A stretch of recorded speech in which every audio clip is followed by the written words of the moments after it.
모든 소유를 보내었더라. 아멘.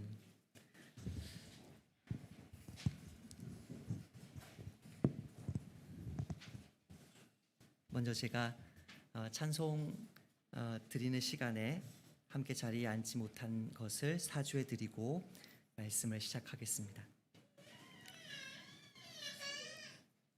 우리 나단이에게는 주님께서 평강 주시기를 축복합니다. 아멘이죠? 아멘. 여러분의 삶에서 꼭 지워버리고 싶은 사건이 있다면 무엇입니까?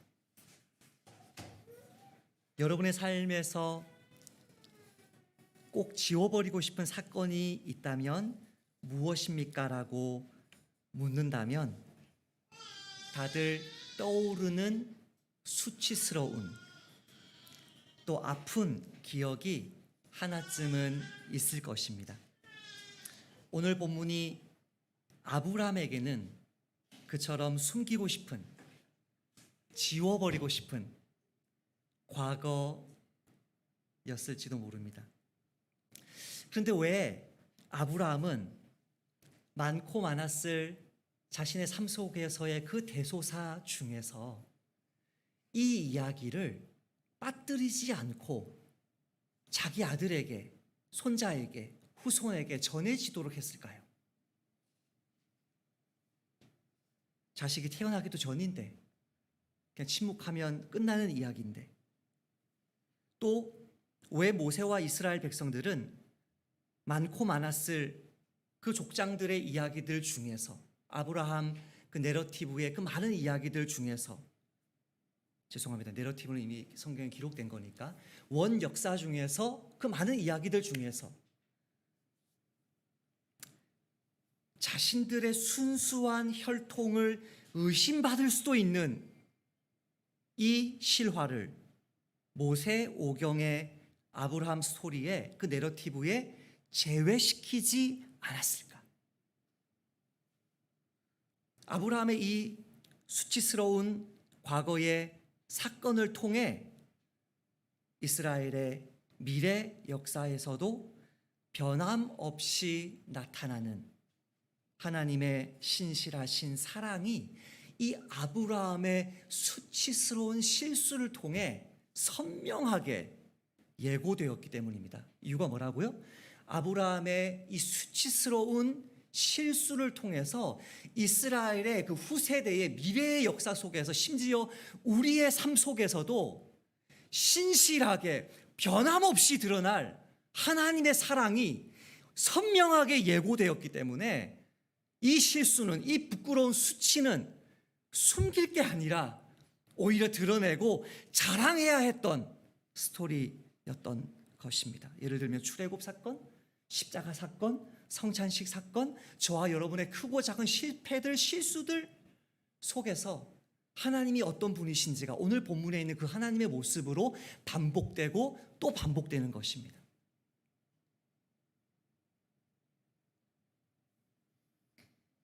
먼저 아브라함이 보여준 가장 어리석고 무책임한 행동이 12절과 13절에서 드러납니다. 같이 한번 합독해 볼까요? 시작. 애굽 사람들이 그대를 볼 때에 이르기를 이는 그의 아내라 하여 나는 죽이고 그대는 살리리니 원하건대 그대는 나의 누이라 하라. 그러면 내가 그대로 말미암아 안전하고 내 목숨이 그대로 말미암아 보존되리라 하니라.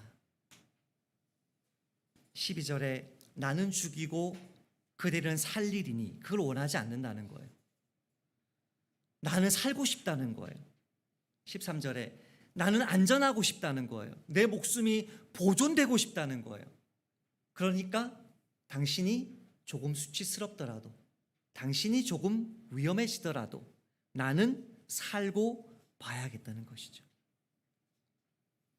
오늘날에도 자기 체면 때문에 자기 아내를, 자기 남편을, 또 자기 자식을 사지로 내모는 사람들이 얼마나 많습니까? 지난주에 어떤 책을 읽는데, 상처받은 사람들의 삶을 이해하려고 책을 읽는데, 이렇게 악한 가정이 있구나. 서평을 쓰지 않기로, 서평을 쓰려고 샀던 책인데 서평 쓰지 않고 그냥 더 이상 읽고 싶지 않아서 속독으로 읽고 이렇게 내려놓았던 책이 있습니다. 인간이 얼마나 악한지, 자기 체면 때문에 자기 죄를 감추려고 그렇게 가정을 파괴하는 아내가, 남편이, 부모가 이 시대에 얼마나 많은지 모릅니다. 그 사람들도 사실은 자신의 그 행동이 바람직하지 않은 선택임을 느끼고 있었습니다. 그게 부끄럽고 수치스러우니까 가족의 입을 막아서라도 그 악을 덮으려고 하는 것이죠. 그것이 정말 바람직하지 않은 선택임을 알고 있음에도 왜 그렇게 행동할까? 굉장히 부끄러웠을 텐데 아브라함도 왜 그렇게 행동할까? 그 이유가 무엇입니까? 따라서 합시다. 두려움 때문이다. 본문에는 두려움이 반복해서 등장합니다.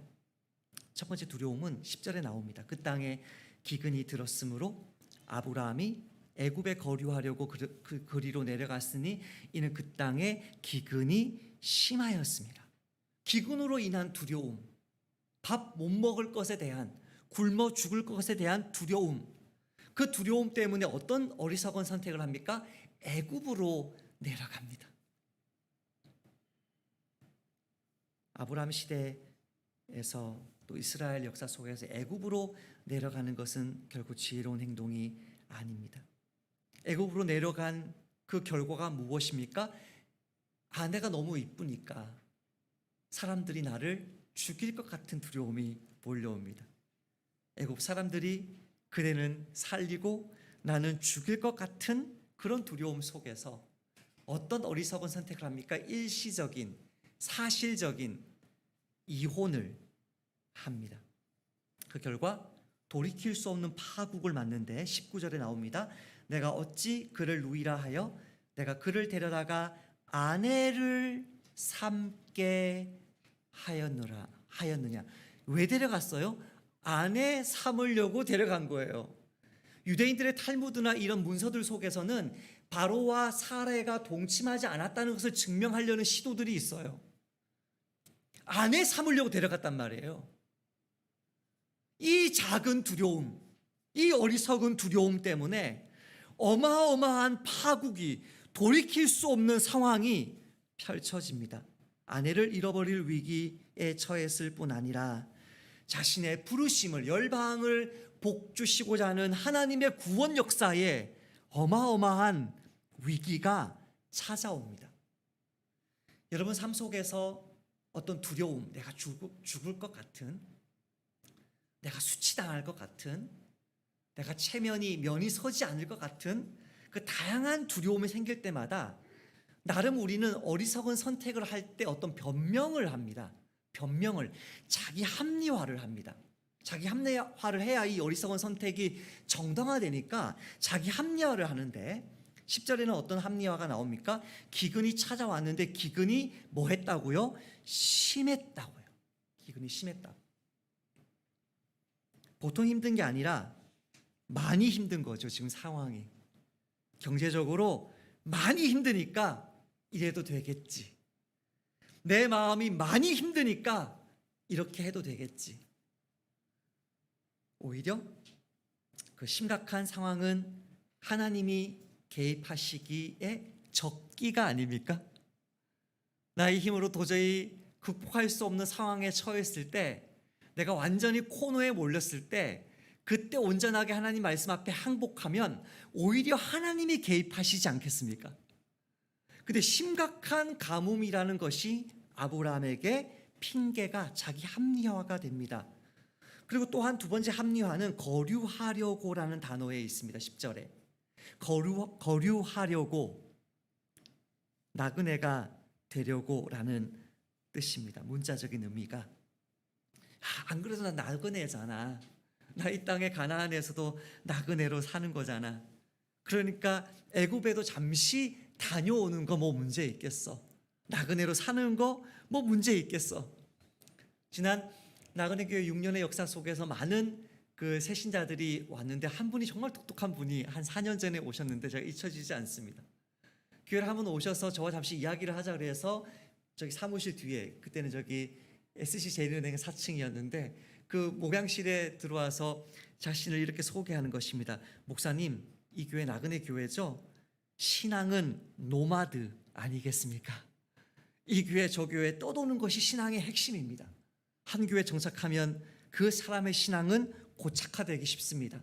그래서 저는 S모 교회를 떠난 뒤에 어느 교회도 정착하지 않고 있습니다. 따라서 합시다. 부르심과 정체성은 하나다.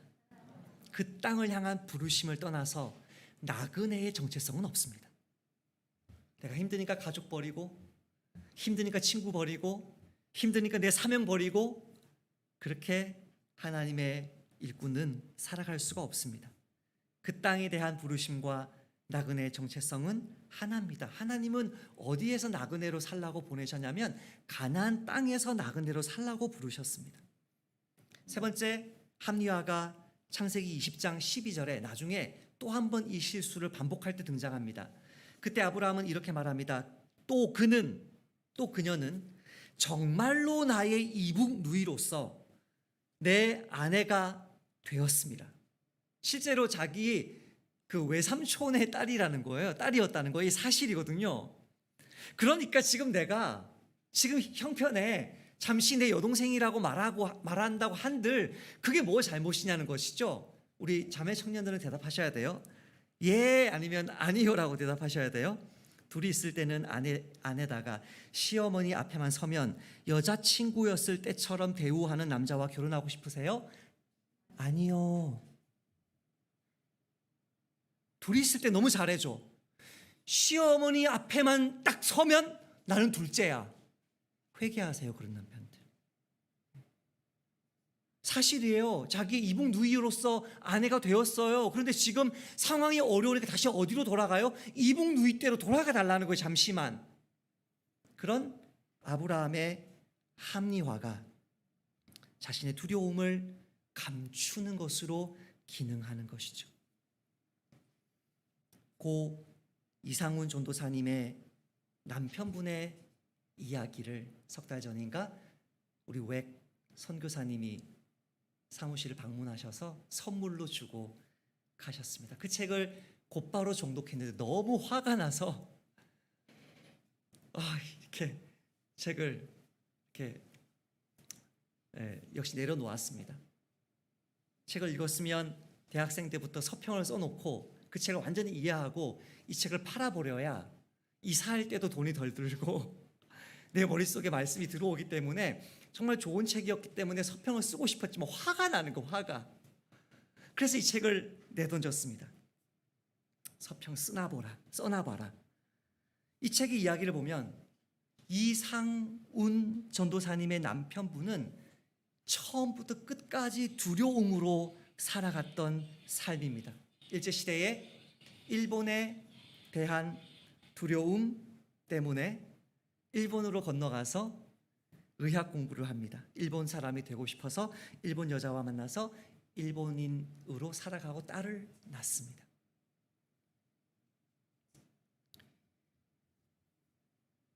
평안도인가요? 북한 쪽에 있던 시족이 올라오라고 합니다. 의학 공부를 마쳤으니까 올라오라고. 그래서 올라갑니다. 일본의 처자식을 버리고 올라갑니다. 그리고 그곳에서 조선 여자를 만나서 조선인 처자식과 함께 살아갑니다. 거기서는 조선 사람이어야 가문에서 인정을 받기 때문에 그렇게 합니다. 그러다가 상해로 건너갑니다. 베이징으로 건너갑니다. 그리고 의사로서 살아가는데 철저히 일본인 의사로 살아갑니다. 누구도 그 사람이 조선 사람인 줄을 모릅니다. 일본인으로서 유창한 일본말을 하면서 일본인 사람으로 이제 1등 시민으로 3등 시민인 조선은 2등 시민이고 3등 시민인 중국인들을 대합니다. 그곳에서 중국인 산부인과 여의사에게 프로포즈합니다. 그 여의사의 이름이 이상운이었습니다. 싱글인 줄 알았습니다. 일본인인 줄 알았습니다.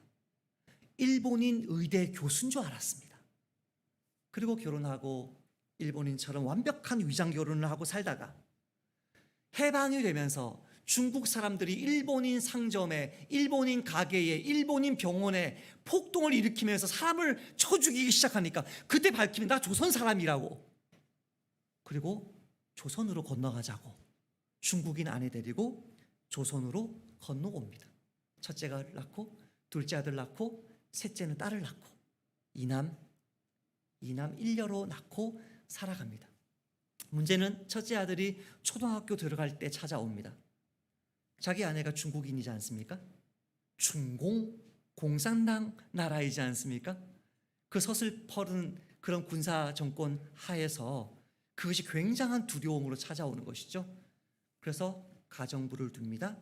그 가정부가 이 아이 초등학교 1학년 들어갈 때부터 고3 졸업할 때까지 단 한 번도 진짜 엄마는 학교를 가보지 못하게 하고 남편이 절대 못 가게 하고 그 가정부를 엄마인 척 그렇게 3년이 아니죠.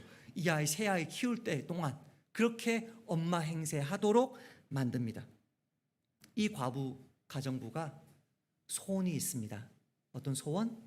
나도 의사 선생님 아들 낳고 싶어요. 이 아이의 진짜 엄마처럼 살다 보니까 이 사람이 자기가 진짜 엄마인 줄 아는 거죠. 이제 나도 애 하나 낳아주세요. 이 이상훈 씨의 남편은 중국에서는 일본말로 이상훈 씨와 대화했고 한국에서도 중국말로 이상훈 씨와 대화하다가 자기가 조금 두렵고 떳떳하지 못한 이야기가 있을 때마다 한국말로 막 쏟아내는 거죠. 그러면 중국인인 이상훈 씨는 한국말을 잘 못하니까 무슨 말인지 못 알아듣는 거예요. 이 가정부가 이렇게 우리를 위해 헌신했는데 아이 하나를 원한대. 무슨 말이지? 여보 기꺼이 해주세요. 뭐든지 다 도와주세요. 얼마나 우리를 위해 수고했나요? 이렇게 말을 한 거죠. 그리고 어느 날 시도 때도 없이 철늦은 비가 오던 그날 그 가정부가, 그 충성스럽던 가정부가 이불을 뒤집어 쓰고 누워 있는 거예요. 어디가 아파? 무슨 일이야? 사모님, 산부인과 의사하면서 다 알면서 왜 그래요? 아니 무슨 말이야? 무슨 말이야? 아니 허락하셨다며요. 사모님과 원장님이 제게 재혼하라고 했죠? 저는 재혼할 생각 없어요. 하지만 여자로 태어나 자식은 하나 있었으면 싶었습니다. 이댁 아이들을 기르면서 그런 마음이 더욱 간절합디다. 원장님이 제게 택시기사인 김 씨와 재혼하라고 했죠? 싫어요. 저 원장님 아이 낳게 해달라고 했습니다. 제 뱃속에 그 씨가 자라고 있습니다. 사모님 다 알고 계신 줄 알았는데요. 라고 말을 하는 것이죠.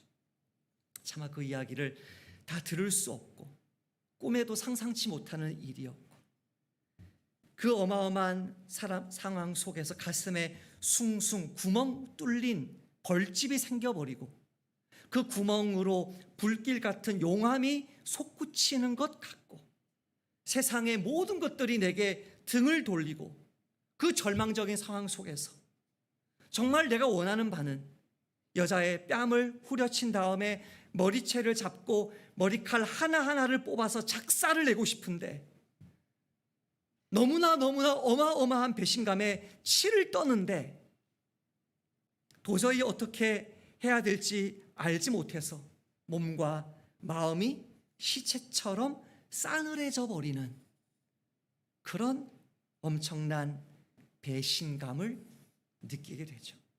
그때 이 자매는 깨닫게 됩니다. 처음부터 내 남편의 메시지는 동일했구나. 나는 살리고 그대는 죽으라. 처음부터 끝까지 두려움 때문에 거짓을 하고 배신을 하고 자기 하나 살겠다고 자기 아내를 사지로 내몰았던 이 무시무시한 무책임함이 무시무시한 끔찍한 배반이 아브라함의 모습에서도 동일하게 폭로된 사건이었던 것이죠. 여기서 이런 실망감이 들 수 있습니다. 아브라함이 이런 남자, 이런 남편이었어? 아니, 가는 곳마다 예배의 제단을 쌓았다며? 아니, 하나님 부르실 때 부모도 고향도 다 버리고 떠났다며? 그런데 이게 아브라함이었어? 이런 엄청난 실망감이 특히 여성에게 찾아오는 것이죠. 맞습니다. 이게 아브라함의 모습입니다. 그것도 아브라함의 숨겨진 모습입니다. 평안할 때는 순종하기 쉽습니다. 하나님의 부르심을 따라 모험하는 것은 그 자체로 멋있기도 합니다. 나도 그런 용감하고 헌신적인 모험 해보고 싶습니다. 나도 선교사 하면 좋을 것 같습니다. 그런데 문제는 뭐예요? 문제는 압도적인 상황에 내몰릴 때예요. 그때 속에 있는 게 드러나거든요. 압도적인 상황에 내몰릴 때, 이상훈 전도사님처럼 나의 존엄이 갈기갈기 찢길 때,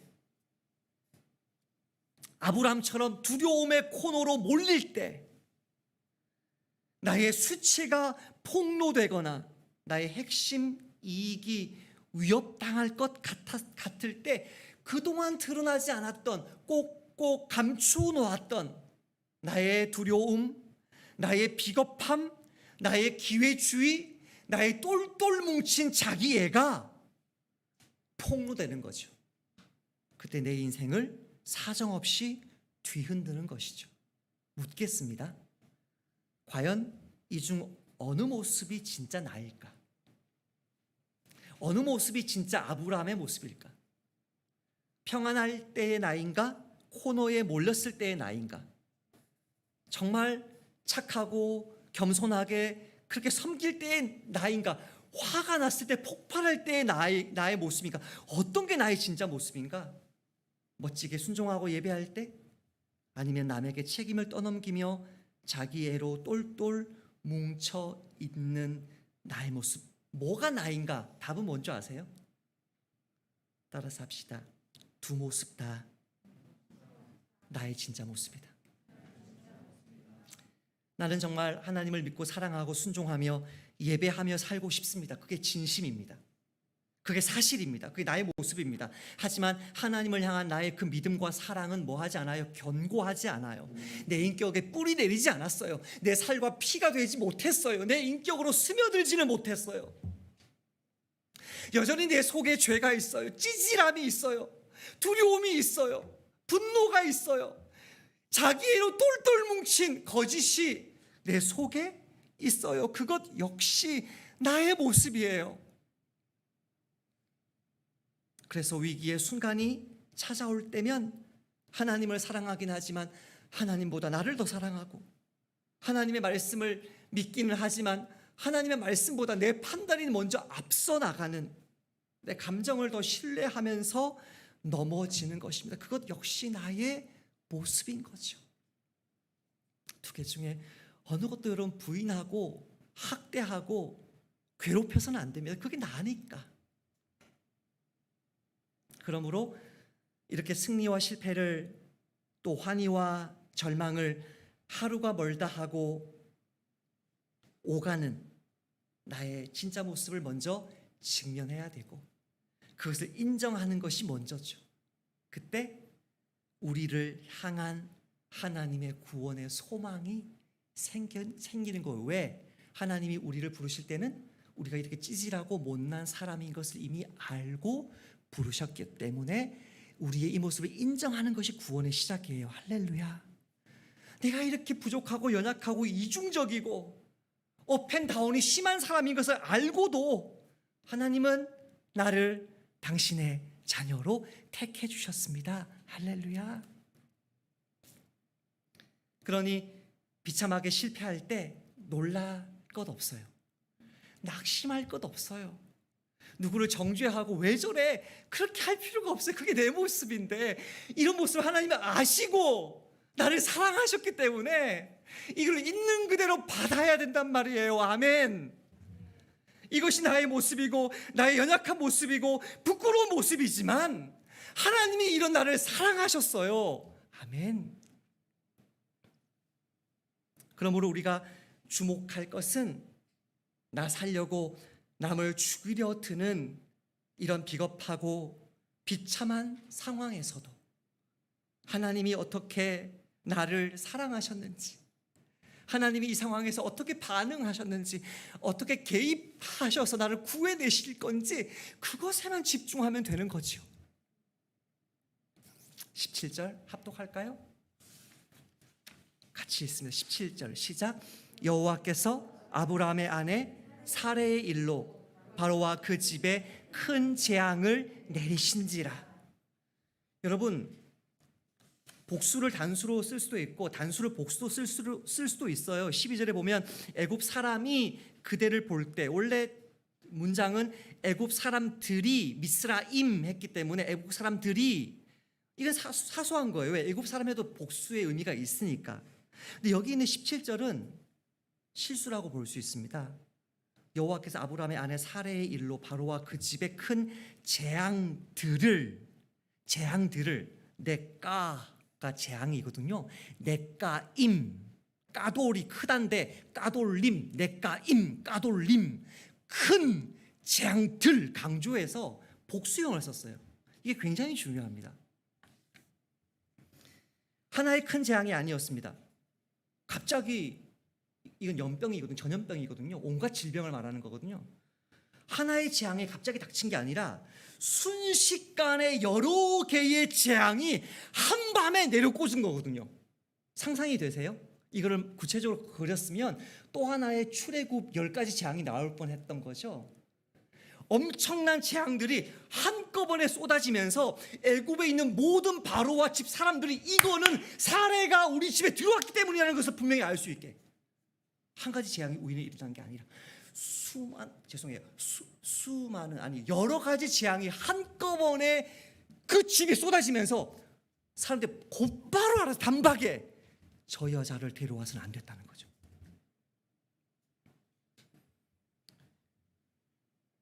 하나의 큰 재앙이 아니고 여러 개의 큰 재앙인 것을 모세가, 이스라엘 백성들이 강조하는 이유는 이날은 바로 사례를 빼앗긴 그날, 사례를 되찾은 그날은 바로 아브라함의 출애굽이었고 아브라함의 유월절이었기 때문이었습니다.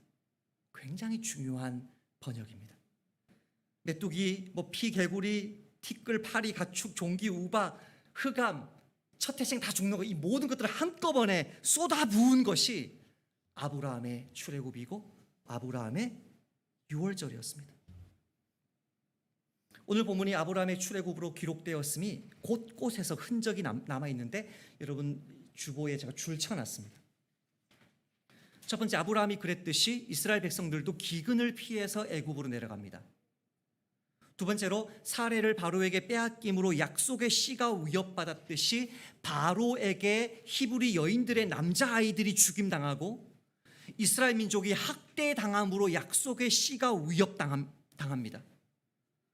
세 번째로, 아브라함과 사례는 철저한 무력감에 사로잡혀서 할 수 있는 것은 한숨 쉬는 것, 할 수 있는 것은 자기를 책망하는 것, 할 수 있는 것은 수치와 절망에 사로잡혀 있는 것이 전부였는데, 이스라엘 백성들 역시 고통 가운데 하나님께 부르짖는 것이 전부였어요. 하나님 뭐 하셨겠어요? 하나님 출애굽기 2장 24절에 이렇게 나와요. 하나님이 그들의 고통 소리를 들으시고 하나님이 아브라함과 이삭과 야곱에게 세운 그의 언약을 기억하사, 아브라함이 살에 뺏겼을 때 하나님은 뭐 기억했냐면 아브라함을 부르면서 열방이 너를 통해 복받게 하시겠다는 그 약속 기억하사, 저와 여러분이 절망할 때, 실수할 때, 넘어질 때 하나님은 뭘 기억하냐면 예수 그리스도 안에서 저와 여러분을 통해서 이루고자 하시는 그분의 약속을 기억하사, 우리의 잘못을 보는 게 아니라 우리에게 주신 그 언약을 기억하사 뭐를 일으켜요? 출애굽의 놀라운 역사를 일으키는 거죠. 그러니까 바로와 그 집에 내린 재앙들과 똑같은 재앙들이 바로와 애굽에게 10가지 재앙으로 내리는 것이죠. 그리고 다섯 번째로, 아브라함이 바로에게 이렇게 말합니다. 19절에 이렇게 말합니다. 데려가라. 가. 취해라, 가라. 네 안에 데려가라. 출애굽할 때 바로가 역시 아브라함 불렀듯이 그 바로의 후손이 모세와 아론을 불러서 똑같이 말합니다. 데려가라. 너의 자식들, 자손들, 짐승들 다 데려가라. 출애굽기 12장 32절에 데려, 취해라, 가라. 똑같이 말을 합니다. 한 방에 끝납니다. 예수님이 이렇게 말합니다. 내가 진실로 진실로 너희에게 이르노니 내 말을 듣고 또 나 보내신 이를 믿는 자는 영생을 얻었고 심판에 이르지 아니하나니 사망에서 생명으로 옮겼느니라. 아멘. 아브라함이 바로에게 온갖 재산을 얻게 되듯이 이스라엘 백성 역시 온갖 재산을 얻게 되는데, 출애굽기가 이스라엘 백성들이 애굽 백성들에게 은혜를 입어 그 물품을 취했다고 말하는 것처럼 오늘 16절에서도 바로가 아브라함에게 은혜를 베풀어 후대하여 그 모든 선물들을 안겨줍니다. 이 이후에 아브라함은 부자가 되고 그 이후에 이스라엘 백성들은 성막의 그 모든 보물들을 다 지을 만큼 부자가 됩니다. 성경은 이것을 통해서 무엇을 말하고 싶으냐면 아브라함의 이 어마어마한 실수를 통해 이스라엘의 출애굽이 예고되었음을, 하나님은 그때 아브라함에게 신실하셨던 것처럼 우리 시대에 신실하고 우리의 미래의 후손들에게도 신실하실 것임을 강조하고자 했던 것입니다. 하나님의 과거 역사는 그러므로 과거에 머물러 있는 지난 역사가 아닙니다. 하나님의 과거 역사는 미래에 그분이 동일하게 행하실 구원 역사를 예고하십니다. 하나님이 이토록 무책임하고 무력하게 무너져 내린 아브라함을 또 그로부터 유기되고 배신당한 사례를 지켜내시기 위해 친히 얼마나 그들을 위해 싸워주셨는지를 보여주시면서 저와 여러분 역시 우리가 아무리 찌질하고 비겁하고 파국적인 선택을 해서 넘어질지라도 하나님은 결코 우리를 내버려 두지 않고 예수 그리스도 안에서 우리를 오히려 부유하게 만들고 자유케 하고 성장시켜 주실 것을 약속하신 것입니다. 할렐루야.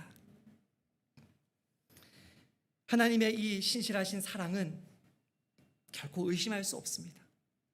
이것을 의심할 수 없다는 것을 하나님은 어떤 대가를 치르셨는지를 보여줍니다. 출애굽에서의 그 어린 양의 피가 예수님의 유월절에서 이렇게 반복됩니다. 예수께서 베드로와 요한과 야고보를 데리고 기도하시러 산에 올라가사 하나님께 기도하실 때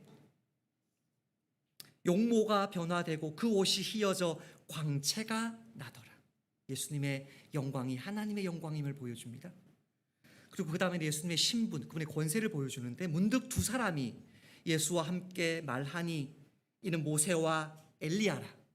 영광 중에 나타나서 장차 예수께서 예루살렘에서 별세하실세, 직역하면 출발하실세. 헬라어 그대로 읽어볼까요?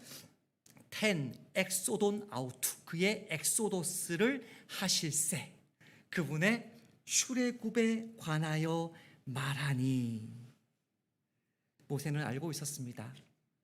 아브라함에게 보여주신 그 출애굽이, 자기 시대에 일어났던 그 출애굽이 예수님 시대에 완벽하게 다시 일어나 하나님의 백성이었던 유대인들뿐 아니라 이방인이었던, 멀리 되었던, 원수 되었던 저와 여러분까지도 하나님과 화목해 하시고 우리의 과거에 또 우리의 현재에 또 우리의 앞으로 지을 모든 수치와 죄악들을 그 예수님이 한 몸에 다 짊어지셔서 우리의 모든 죄를 덮어주실 것을 알고 있었습니다. 보라, 하나님께서 어떠한 사랑을 우리에게 베푸사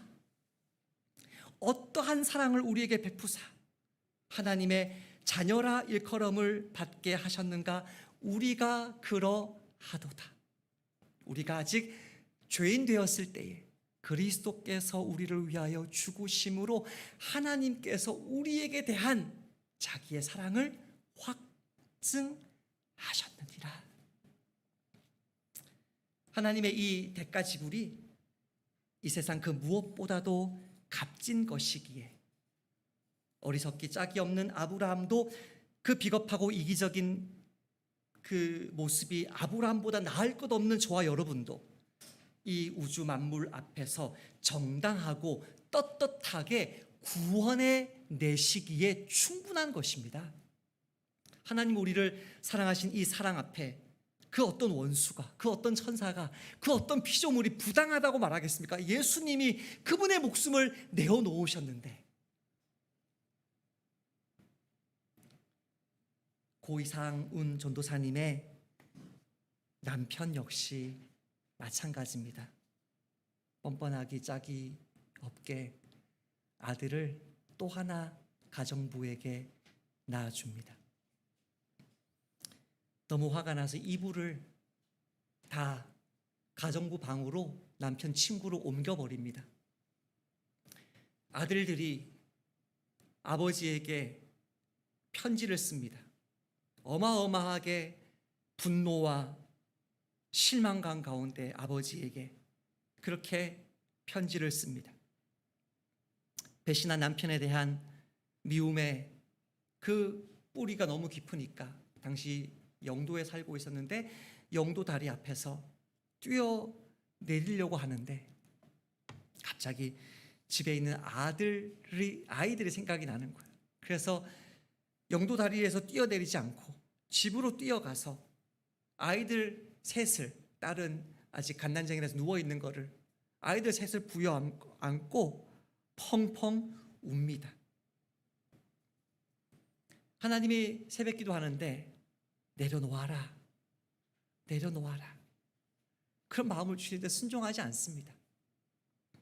근데 그날 자살하기 직전에 바다로 뛰어내리지 않고 아이들에게 뛰어갔던 그날 그 다음날 새벽에 새벽기도 마치고 갑자기 이런 마음이 드는 거예요.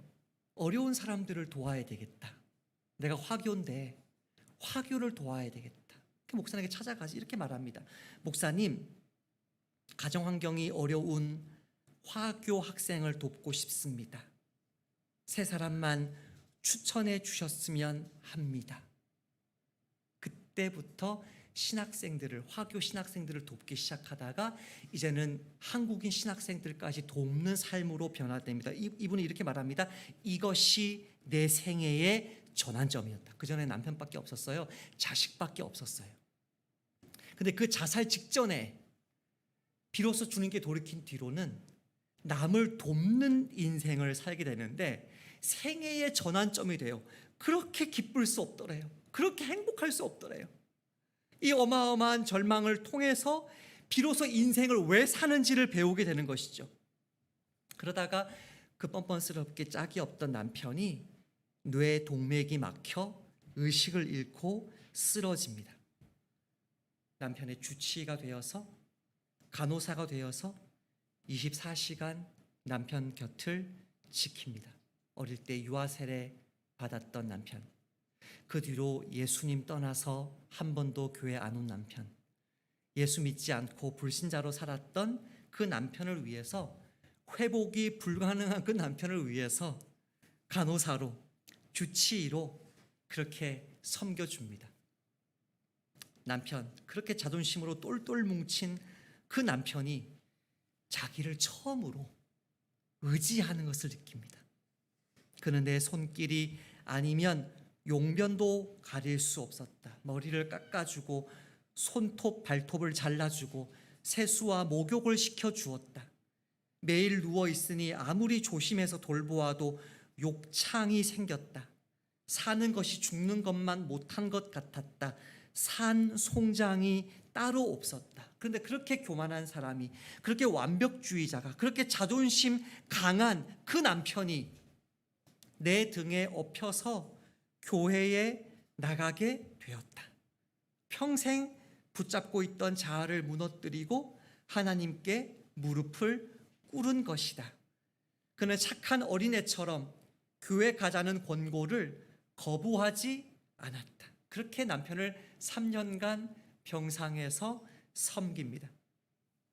그런데 그 3년간 이 원수 같은 남편을 섬기는데 그 힘들었고 정말 무너져 내렸던 지난 그 수십 년의 그 어마어마한 고생을 상쇄하고도 남을 만큼의 기쁨을 누렸다는 거예요. 여러분, 이것이 여러분에게 부담으로 다가오지 않고 이런 은혜가 여러분에게 경험되는 복이 있으시기를 축복합니다. 그 남편이 죽기 전에 의식이 또렷합니다. 또렷한 의식을 가지고 몇 마디 남깁니다. 미안하다, 용서해라, 고맙다, 자식들 부탁한다, 하나님께 감사하다. 그리고 숨을 거둡니다. 그렇게 아버지를 증오했던 그 자식들이 아버지가 그렇게 비참하게 회개하면서 죽어가는 모습 때문에 아버지를 용서하게 됩니다.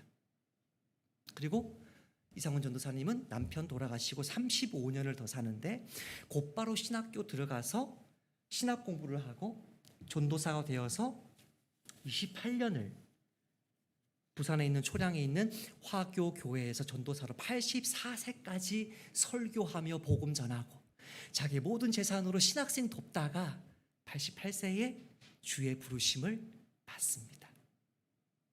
이 하나님의 사랑 앞에 여러분은 화가 날 수도 있습니다. 그런 인간은 죽어도 싼데, 그런 인간은 비참하게 죽어야 되는데, 그런데 예수님이 당신의 생명을 부어주셔서 그 영혼을 위해서도 그 대가를 치러주셨다면 누가 과연 이상훈 전도사님의 남편을 비난할 수 있으며 저와 여러분의 모습이 사실은 그 크기만 다를 뿐 그 남편과 차이가 따로 있겠습니까? 이번 주에 2번 하나님이 저에게 반복해서 보여준 장면 나누고 말씀을 맺겠습니다. 첫 번째 장면, 월요일 오후에 총신대에서 이단 자료를 찾고 그 이단 자료를 찾아서 운전해가지고 이수 사거리로 내려오는데 이수 사거리에서 멈췄어요. 여기서 이제 건너가면 내방역, 왼쪽으로 가면 동작역, 오른쪽으로 가면 사당역이고 여기 이수역 총신대 입구인데 차를 딱 대고 서 있는데 그 60대인데 20대, 오늘 아침에 지연자매 교회당 오는 것처럼 20대처럼 그렇게 애인처럼 이렇게 딱 붙어서, 물론 지연자매는 평범하게 오셨긴 했지만 60대가 팔짱을 딱 끼고 20대처럼 발까지 맞춰서 걸어오는 거예요.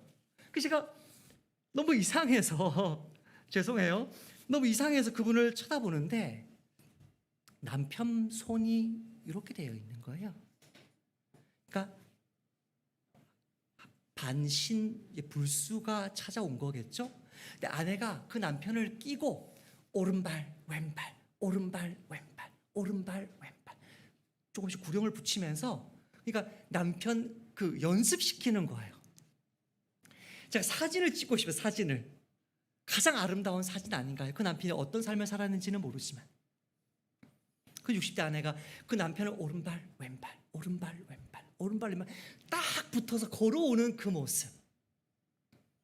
어제 성찬식 있는 주일이면 여기 사우나 있잖아요. 사모물산 밑에 사우나에 가서 사우나 안 하고 구두만 닦고 오는데 구두를 맡겨놓고 이제 기다리는데 한 할머니가, 70대 할머니가 이제 앉아 있었어요. 제 옆에 앉아 있다가 딱 일어서더니 걸어가더니 아 여보 30분 기다렸어요 그러는 거예요. 그러니까 그 왼쪽으로 보니까 아저씨 한 분이 지팡이 짚고 오는데 아 왜 이렇게 사우나를 빨리 끝내? 뭘 반대 아니에요? 우리 여자분이 길게 하고 남자분이 빨리 끝나야 되는데 왜 이렇게 빨리 끝내? 그래서 좀 이상한 커플이다. 어떻게 남자가 늦게 나오지 하는데 지팡이를 이렇게 짚고 오는 거예요. 그러니까 이분은 30분을 기다려서 종종종 걸음으로 가서 남편의 손을 잡았어. 그리고 함께 걸어서 엘리베이터로 가는 거죠. 한때는 나 살고 싶으니까 너 죽어, 그렇게 하나님도 배반하고 사람도 배반하며 살았던 우리들을 위해서 주님은 나는 죽어도 너는 살아라. 그 사랑의 모습이 어떠한 것인지, 그 사랑을 통해서 주님이 우리를 어떠한 사람으로 바꾸고 싶어 하시는지를 월요일에, 토요일에 똑같은 모습을 반복해서 보여준 것이 우연이겠습니까? 사도 바울은 그 예수님의 그 눈물겨운 죽으심의 사랑과 자신의 사명, 저와 여러분의 부르심을 이렇게 이야기합니다. 아버지께서는 모든 충만으로 예수 안에 거하게 하시고 그의 십자가의 피로 화평을 이루사 만물, 곧 땅에 있는 것들이나 하늘에 있는 것들이 그로 말미암아 자기와 화목하게 되기를 기뻐하심이라.